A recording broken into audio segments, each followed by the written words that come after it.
Avoid expensive hiring mistakes by finding the right person at the right time for your team. I'm Amy Walker, and I help small business owners and entrepreneurs be able to grow their business while balancing their personal lives.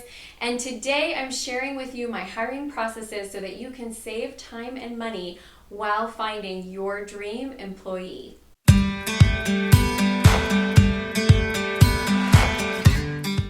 For all the tips that you need to grow your business and create balance in your personal life, make sure that you subscribe to the channel and hit that bell notification so that you get notified when new videos come out every Tuesday. Everybody says hire slow, fire fast, and that's nice, but super vague. So today I'm going to share with you my exact hiring process. It works for both employees and for independent contractors. So you can get the help that you need growing your business while minimizing the hassle of interviewing unqualified candidates, or worse yet, hiring the wrong person. Before we jump into it, I would love to hear from you. Who's the next person that you're looking to hire or would love to have on your team? All right, I've got 8 steps for you today to help you find the right people, and this is the hiring process that I use in my business, but also the hiring process that I've used with all of my clients to help them grow that dream team, stop trying to do everything themselves, and stop having to deal with the hassle of getting the wrong people who are a little bit lazy or a little bit unproductive or just kind of a jerk to work with. We're going to eliminate all those problems. So step number 1 is I want you to hire for roles, not tasks. Here's the difference. The task is I want you to edit my YouTube videos and make my thumbnails and do my keyword research and give them that list of tasks. What the role actually is I am looking to hire somebody who can grow our YouTube channel and create an effective lead generation source, right? There's a big difference in between those. And a lot of times when the entrepreneur starts that hiring journey, or even people who've been around for a long time and have hired team members for a long time, they start by thinking, what tasks do I need someone to do? Instead of thinking, what's the role and what do I ultimately want them to accomplish? It's a big difference. Building off of step number 1, we're going to lead into step number 2, which is we're going to flip the hiring process. So what most people do is they think, what tasks do I need done? What skills do they need to have in order to do them? Then what type of drive am I looking for from this person? And then we'll see what outcomes we can produce together. Let's flip that. Let's look at what outcomes do we want to produce together, and then from there, what drivers do I want people to have, and then from there, what skills do I want them to have, and then from there, now what tasks will they do in order to get them here, and build that job description that way. That will make a big difference in you recognizing who are the qualified candidates and truthfully attracting in some more exceptional people. Exceptional people like seeing job descriptions like that. They get excited when they can see that there's potential here. They like to have responsibility. They like to be able to create. So it will help you to start framing your thought process so you can attract in those better quality team members. Step number 3, building off of steps number 1 and 2, you need to write a great job description. I invite you all to go onto Indeed or Monster or ZipRecruiter or some of these other places, and I invite you to go look at the job postings in your industry. And what I guarantee you will find is they all look very similar, they all sound very boring, and there's not, because of the automation built into these platforms, there's not a lot of people putting a lot of forethought into who they're applying to. They're just clicking apply, apply, apply, apply, apply, and it sends the same thing over and over and over again. Well, guess what? If that's tiring to you and you're sick of getting those types of canned applications of people who don't really even understand the job or care about the job, then you've got to make your job post stand out, and it's easy to do because there are so many poorly written job posts. So create a job post that speaks to step number 2, talks about the roles and the outcomes that we're trying to produce, and then who we're looking for, and then what are going to be the responsibilities that they have, and then the tasks, and create your culture and intermix it. Why are you the best company to work for? Why should they love being with you? What's exceptional about what you do? Write a really good job post that captures people's attention.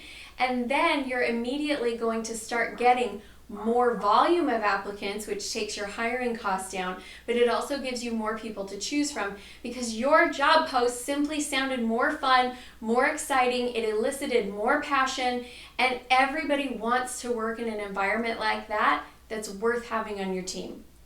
Step number 4, weed out the unqualified applicants. You're still going to get a ton of them. I'd love to say that you don't get people applying for an executive coaching position where you're asking for, experience in multiple different levels of working with business owners and you get somebody who has worked at Taco Bell for 6 months. It still happens. So just go through and simply weed out all of those people. You can make and I hire inside of Indeed usually. You can make one response and that's a rejection response that's kind, and they send it to every single person that isn't qualified, and you just have to weed through those people. So that's going to take a little bit of time. It is obnoxious, but it is just part of the game these days. You're going to have to weed through the unqualified ones. Just get rid of them and do it quickly. One last tip with that. Don't get frustrated and think, there's never any good people just because there's a lot of bad people. In the mix of those lot of bad people, there are really good people. You just have to be patient to find them. Step number 5 is going to be one of your biggest time savers. This is to hold an info meeting or a group interview. The reason why we want to do this is because we're saving ourselves time.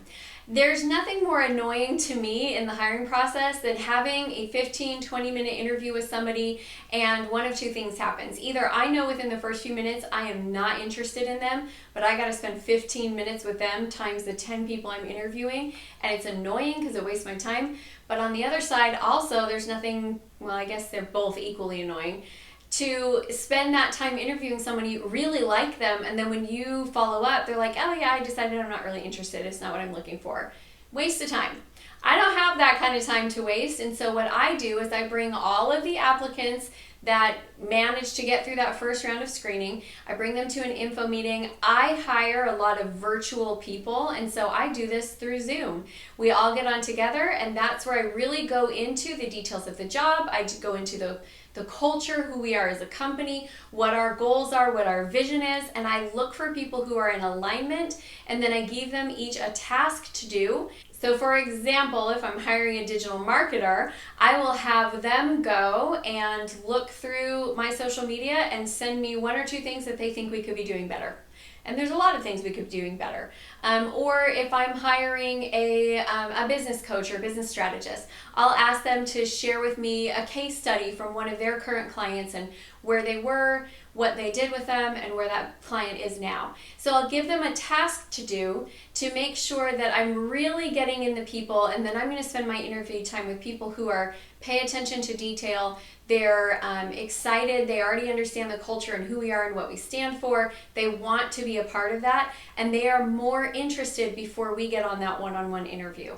Okay, so I kind of combined 5 and 6, but I don't want to go back and re-record. So 5 is the info meeting / group interview, and then 6 is give them that task to do. So no matter what they're being hired for, give them some sort of a task. I mean, even just really simple entry-level jobs, I'll ask them to go to the website and learn more about the company and tell me what resonates with them and why they want to be a part of this organization. So give them that simple task.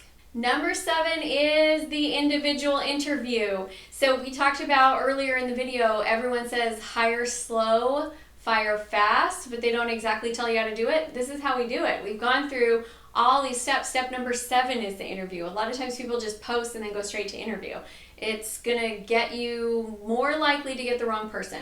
So now we've gone through these steps. They know who we are. They are already invested in the job. They know enough about it to know that they're really interested and they want it. They've jumped through a few hoops. We've gotten to know them.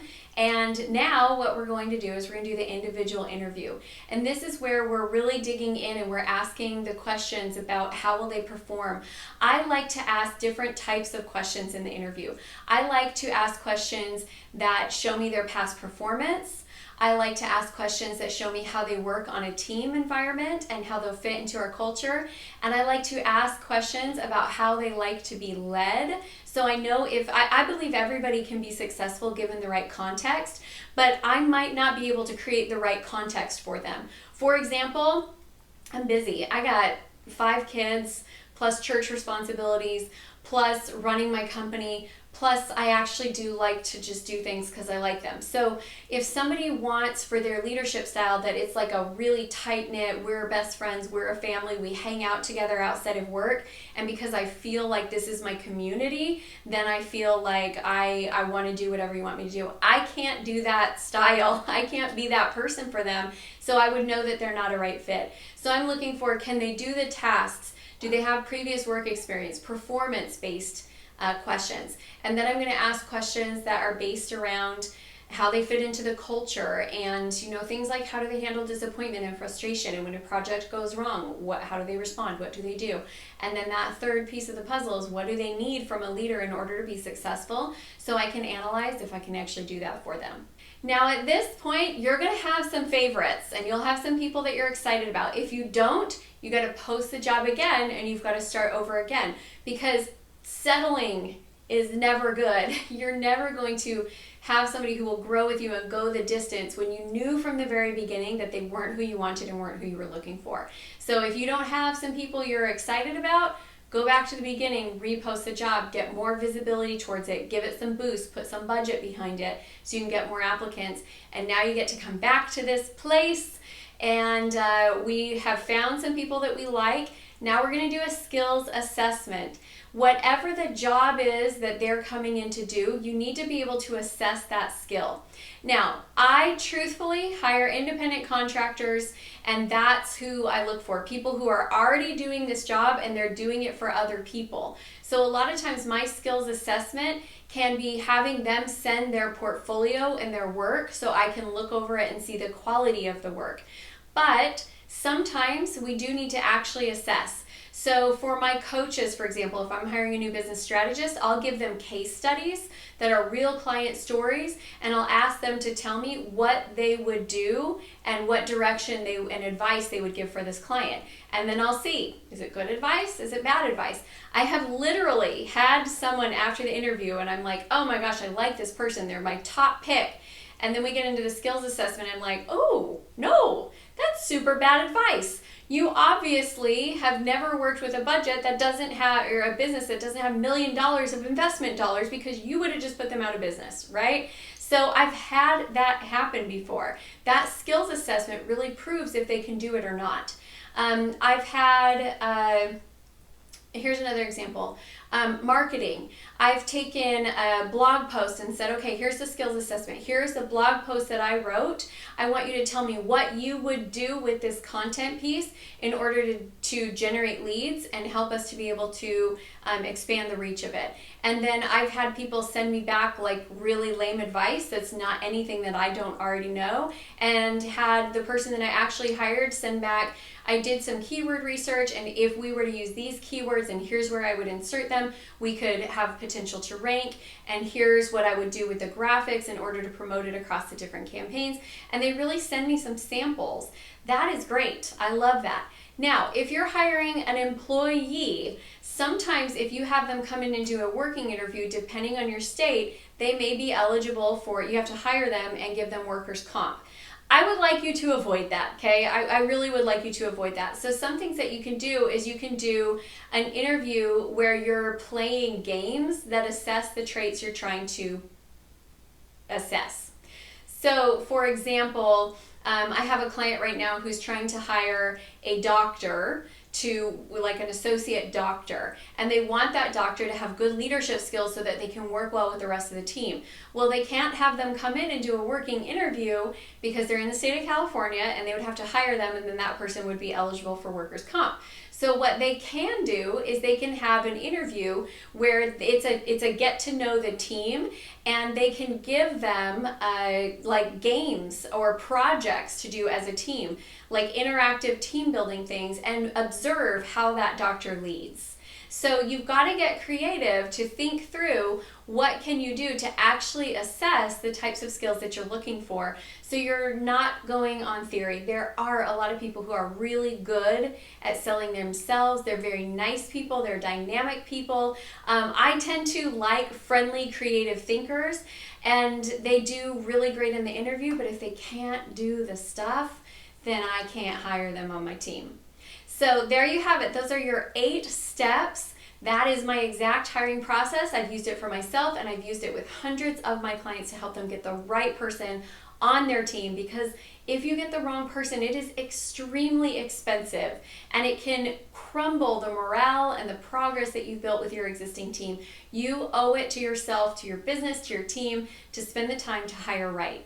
Do you need any help in this area? If you are a small business owner who's trying to scale up and looking to get your team in place, I'd be happy to give you some suggestions and advice. Go ahead and click the link in the description and you can find access to my calendar and schedule a time for us to talk together and talk through your hiring systems.